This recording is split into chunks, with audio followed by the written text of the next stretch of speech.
Хууль орж ирж байгаа нь бол маш ноцтой.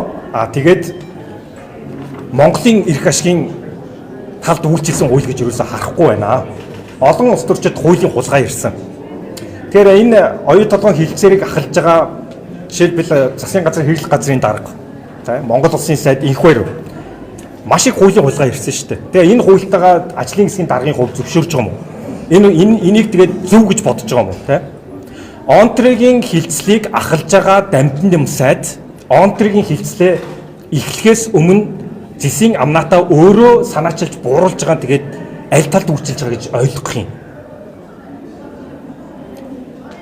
Энэ түүх давтагч шүү 2009 онд хөрөнгө оруулалтын гэрээ байгуулахад яг ийм алдаа гарсан. Энийг бид нар мэдсээр байж давтахгүй. Үнэхээр ийм лоббины хилцээрээ хийж байгаа бол улсын хурлыг татаж оруулахгүй байх хэрэгтэй.